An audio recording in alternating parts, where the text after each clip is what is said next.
chat para tener un cierto orden. Pueden hacerlo directamente.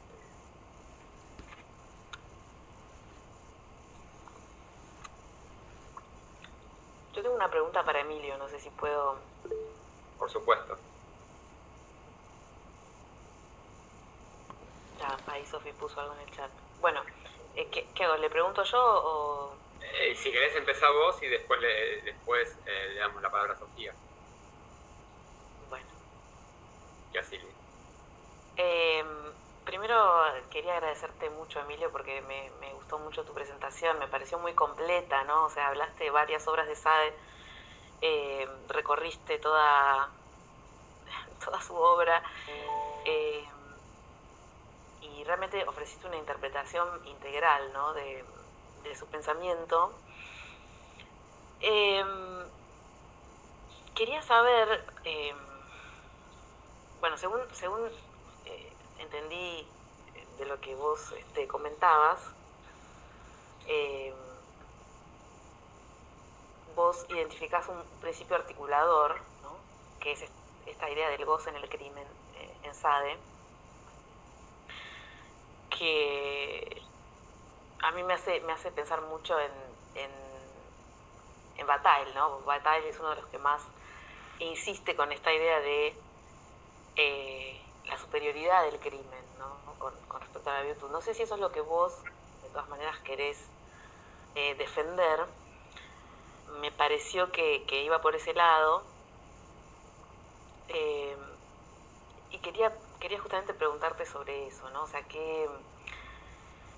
¿cómo lo ves vos? Porque yo tengo una lectura un poco distinta, ¿no? Eh, para mí hay, teóricamente, me parece que teóricamente se desprenden de las obras de Sade cierta equivalencia, cierta equipolencia entre vicio y virtud, eh, que sin embargo se complementa, digamos, con eh,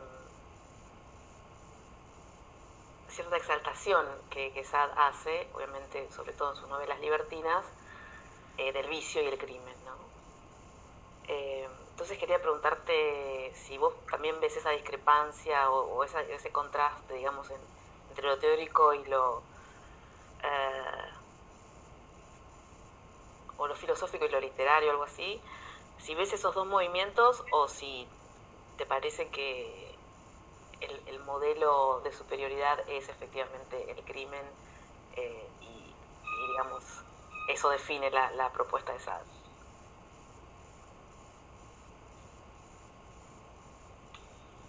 Hola, ¿se escucha, verdad? Sí.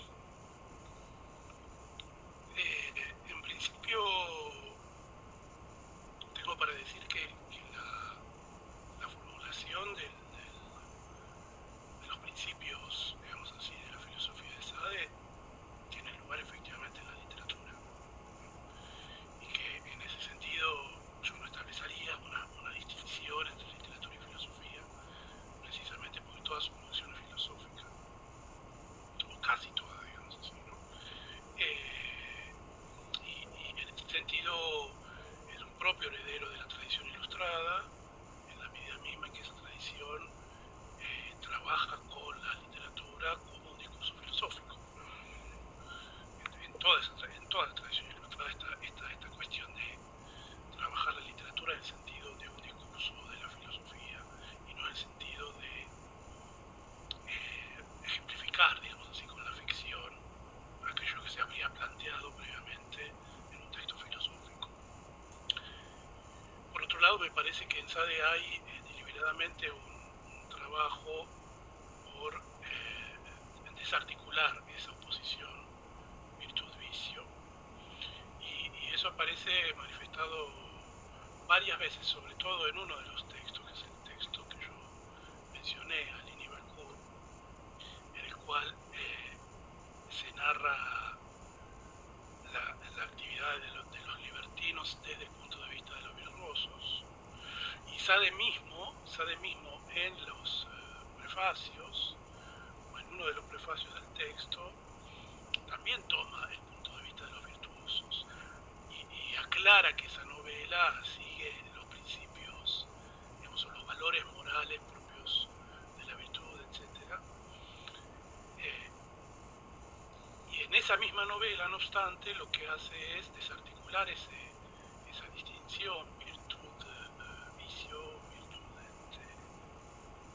crimen, digamos así, en los propios personajes virtuosos, ¿no? Y esa desarticulación está explicitada en varios discursos de distintos personajes, no solo de los libertinos que acusan a los virtuosos de ocultar el goce que ellos obtienen con las buenas acciones que realizan,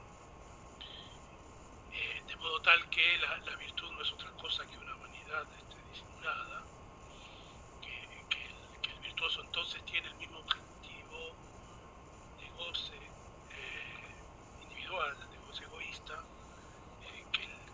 que acusa en el libertino. No solo los libertinos elaboran este discurso, lo profieren, digamos, en distintas partes de ese texto del Liverpool, sino también los propios personajes virtuosos. Incluso, por ejemplo, Madame Lamont, que es una virtuosa par excellence, cuando ella hace referencia al goce que siente con el sufrimiento en el que está, precisamente por la amenaza de su esposo, ¿no?, que es un libertino. Me parece que ahí hay claramente una operación de desarticulación de este principio, de estos dos polos, virtud, vicio.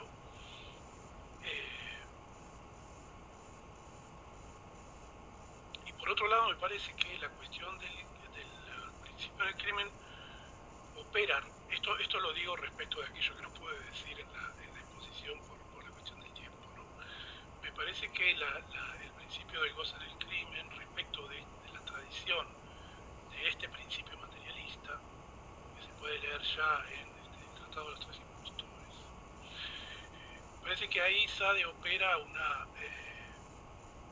hace una operación que es muy interesante, en el sentido de que esa formulación materialista de que todos estamos inclinados a hacer aquello que nos beneficia, y no podemos no hacerlo, que es un principio materialista ajeno, digamos, a la dimensión moral. Efectivamente se basa sobre una idea de la naturaleza que no está regida por la dimensión moral. Sade toma ese principio que recorre toda la tradición, al menos en esos textos que yo trabajé, toma ese principio para afirmar efectivamente el crimen como aquello que el libertino no puede no hacer, para afirmarlo en el sentido, digamos así, no moral, el crimen como una acción no moral, pero no obstante, en la propia representación el crimen siempre está moralizado. Es decir, que Sade siempre moraliza finalmente esa misma tendencia sobre la que se apoya para defender el crimen. Precisamente porque el goce, el principio de goce del crimen, demanda necesariamente la dimensión moral. Porque mi idea es que el goce del crimen en Sade necesariamente procede de la transgresión ultrajante o aberrante. Si no hubiera esa transgresión, no habría posibilidad de goce. Eso lo agrego respecto de lo que no pude decir al final de mi texto. No sé si con esto respondo tu comentario, Natalia. Sí, para seguir pensando, ¿no? La verdad, porque es algo que es un punto neurálgico, ¿no? En Sade, esta cuestión de si hay una voluntad universal, una voluntad de por así decir, caracterizar una naturaleza humana universal o no. Porque una cosa es decir, digamos, que el egoísmo es un principio universalizable, otra cosa es decir que el crimen es un principio. O sea, puede ser que una cosa lleve a la otra, pero no necesariamente, me parece. Entonces, por eso te planteaba la pregunta, pero la verdad que me parece muy interesante el recorrido que hiciste, sí. Así que muchas gracias.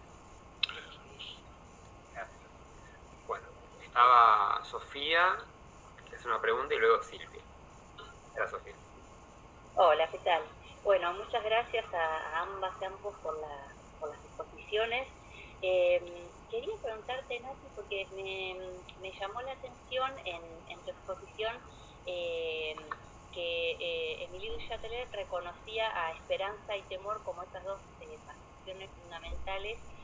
Lo que me llamó la atención es que digamos, la similitud del planteo que encuentro que hace Hume en Historia Natural de la Religión, donde justamente encuentra esas dos pasiones así centrales y también señala que dan origen a la credulidad y a la superstición. O sea, es un planteo muy similar. No recuerdo bien más o menos en qué época escribió du Châtelet ese texto que estuviste trabajando, pero bueno, no sé si ambos habrán, digamos, podrán remitir a una fuente común o es algo interesante como para trabajar y comparar.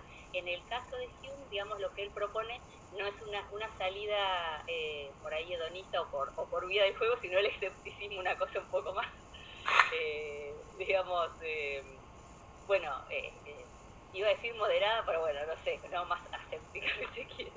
Pero bueno, cierra los días la historia natural de la religión diciendo, bueno, nos refugiamos en el escepticismo para evitar caer en todos estos extremos.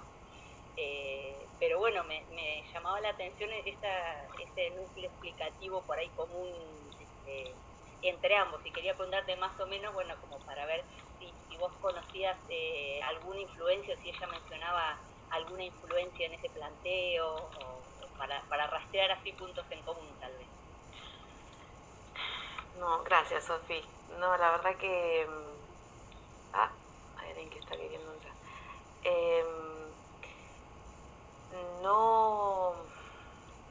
No hay, por lo menos en las notas, en el aparato crítico, no encuentro ninguna referencia a este uso de las pasiones, de la esperanza y el temor. Creo que, no sé, vos me dirás, sabés mejor que yo si Spinoza pudo haber sido una fuente común, o quizás la literatura filosófica clandestina, porque no es solamente Spinoza, ¿no? Es también digamos, todos los manuscritos filosóficos que se hacen eco, ¿no? de este pensamiento, porque además, digamos, por lo menos en Francia, no sé cómo será en Inglaterra, pero en Francia el tratado teológico político circulaba desde casi 1678, creo, algo así, en ediciones clandestinas, ¿no? Entonces como que, digamos que pienso que puede venir por ahí la cuestión, pero la verdad que lo voy a investigar, porque es interesante esta referencia de Hume que me das, así que muchas gracias. La verdad, el texto de du Châtelet, digamos, se supone que ella lo redacta entre el 46 y el 48. Hay quienes dicen que entre el 46 y el 47. Y la verdad que tiene una circulación muy restringida entre personas, digamos, de confianza. Así que hay toda una historia con eso, porque bueno, en realidad lo van copiando, no van haciendo copias y va circulando, y a través de Saint Lambert, que era el último amante, si querés, de ella, el hijo también que interviene ahí, bueno, hasta que en el 79 se publica, ¿no? Después de la muerte de Voltaire, porque obviamente ella habla de su affair con Voltaire ahí. Así que, bueno, muchas gracias por la referencia, y lo voy a investigar, la verdad que es interesante.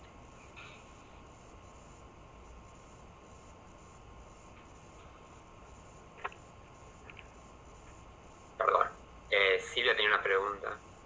Sí, gracias. Bueno, muchas gracias a ambos también por sus exposiciones muy interesantes. Yo también me quedé pensando en sobre todo la parte donde vos haces una comparación entre la incertidumbre ligada a la superstición y la incertidumbre ligada al juego de azar con la apuesta, ¿no? Y te pregunto, para entender mejor cómo sería la apuesta, si es que ella la piensa en términos de apuesta a la superstición, Cuando vos hablaste de esa palabra me hizo acordar al argumento pascaliano sobre la existencia de Dios de la apuesta, que él también está inmerso en un interés por las probabilidades, por otro lado más sistemáticamente, no sé si ella lo hizo. Entonces también me preguntaba si hay, cómo jugaría la incertidumbre en la superstición para entender mejor el argumento y la comparación. Porque en el caso de Pascal está, bueno, si yo apuesto que Dios existe, si no existe no pierdo nada y si existe gano todo, ¿no? No sé si él lo habrá planteado en términos de placer, del goce, etcétera, pero me pareció interesante la comparación para ver, me pareció muy interesante esa idea de ella de que en el nivel de lo pasional lo más importante de la apuesta fuerte es el placer de apostar por algo que es riesgoso, digamos, y en la superstición cómo intervendría ese aspecto. No sé si es tan comparable la analogía, no sé si quedó la pregunta clara, ¿no? Si hay una apuesta en el que cree que tiene una actitud supersticiosa, esa sería un poco la pregunta. Claro. Bueno, muchas gracias por la referencia también. Sí, yo no lo dije bueno, me yo tiempo de desarrollar la relación con Pascal, pero sí, me parece que hay una subtrama antipascaliana en el texto que ya desde el comienzo, ¿no? Cuando ella dice la felicidad no es algo imposible de alcanzar, ya, ¿no? Es como que está todo el tiempo indirectamente, ¿no? Haciendo referencia a Pascal, también a través de este tema del entretenimiento, ¿no? De la diversión, de que eso también tiene una dimensión trascendental, ¿no? Muy importante, digamos, en la vida de los seres humanos, para combatir el aburrimiento y obviamente Pascal lo pone en otros términos, ¿no? Más existenciales, pero sí, pensé en esta apuesta también, no lo pude desarrollar, pero me parece muy interesante la relación. Quizás si se convierte en un artículo el trabajo, estaría bueno también incluirlo. Y lo que pasa con el texto del discurso sobre la felicidad es que es muy escueto en términos de crítica a la religión. O sea, básicamente lo que dice es hay que descartar los prejuicios religiosos, son dañinos para nuestra felicidad, no debemos tenerlos en cuenta y debemos rechazarlos.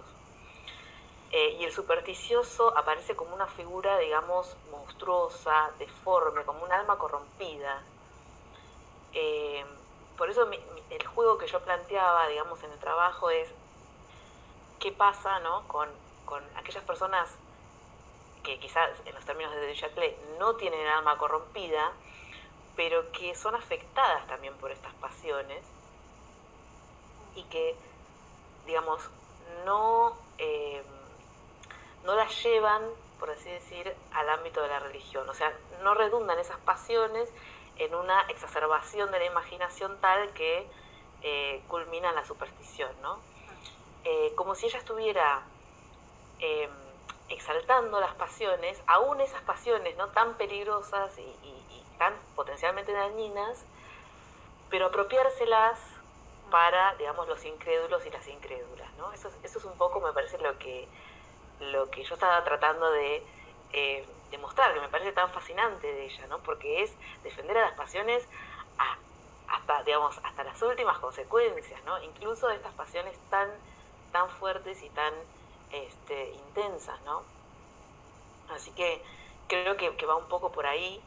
De todas maneras, ella, un poco en relación también con lo que le decía a Sofi, yo tampoco lo dije porque el tiempo y qué sé yo, pero digamos que Duchâtelet yo creo que se inserta, ¿no? Dentro de este movimiento de la literatura filosófica clandestina, porque ella misma es autora, ¿no? De un manuscrito clandestino que se llama Examen de la Bible, donde va examinando, ¿no? El Viejo y el Nuevo Testamento, y básicamente lo que hace es demostrar la incoherencia, ¿no? de estos supuestos milagros, y los va, por así decir, desarticulando a través de su conocimiento científico, ¿no? Les opone su conocimiento científico. Por eso dice el editor de Los Exámenes de la Biblia que es incluso más radical que Spinoza, ¿no? En esto. Así que creo que en el discurso sobre la felicidad es más desarrollar, digamos, una moral, una filosofía práctica que le permita, o sea, desarrollar una filosofía práctica secular y autónoma, ¿no? Con respecto a la religión, ni siquiera una religión natural, pues ni siquiera la religión natural aparece ahí, y digamos todo lo demás me parece que queda en segundo plano, no hay un análisis tan detallado, no es un texto tan largo tampoco, así que bueno, no sé si eso responde un poco Sí. a tu inquietud. Está bien, muchas gracias.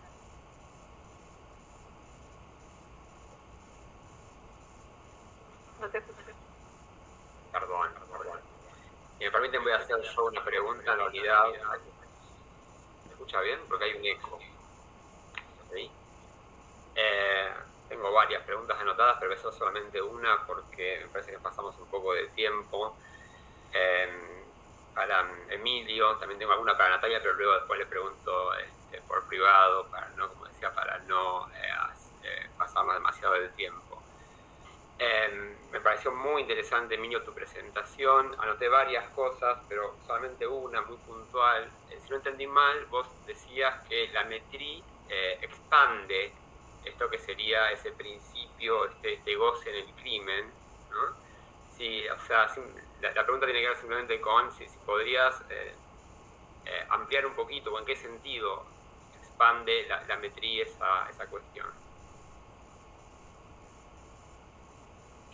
Sí, mi idea es que la metrí trabaja, ¿no?, con el mismo principio, ¿no?, que se reformula, el principio materialista, de que estamos mecánicamente, dice él, obligados a hacer aquello que nos beneficia o aquello que nos es útil o nos interesa, y no podemos no hacerlo, y en ese sentido expande ese principio con la crítica del remordimiento. Y esa crítica del remordimiento se fundamenta precisamente en esa mecanicidad o ese determinismo de esa tendencia natural. En ese sentido hay una expansión del principio, y eso es lo que toma rápidamente Sade en Histoire de Juliette, como crítica del remordimiento, e incluso casi literalmente lo toma. Esto es algo que está señalado por el editor de las obras de Sade, ¿no?, por Michel Delon. Casi literalmente toma el sintagma en el cual la metrí dice que el remordimiento es algo así como una situación enojosa, una situación que incomoda, precisamente porque no hay nada que hacer contra aquello que se ha hecho. Y entonces, como vos sabés bien, lo que la metrí recomienda es no tener arrepentimiento por lo hecho, ¿no?, porque eso no influye ni siquiera, digamos, en aquel que está inclinado a cometer el crimen, ni antes ni después de haberlo cometido. En ese sentido, él expande el principio. Sade lo toma literalmente, no literalmente, pero como toda operación sadiana, lo aísla de su contexto y lo desplaza para afirmar el goce del crimen, ¿no? Y me parece que esta idea de goce efectivamente no está en la metrí. No hay una idea de goce en aquello que estamos inclinados a hacer y no podemos, sino que más bien lo que la metrí está pensando ahí es la posibilidad de una sociedad virtuosa en la cual todos podamos ser felices de acuerdo a nuestras inclinaciones. En ese sentido. Gracias, Emilio. Gracias a vos. Bien, no sé si hay alguna otra pregunta o comentario. Bien, entonces, gracias nuevamente, Emilio, Natalia, por las presentaciones. Hacemos entonces un corte de 10 minutos y volvemos para la segunda parte entonces de esta sesión.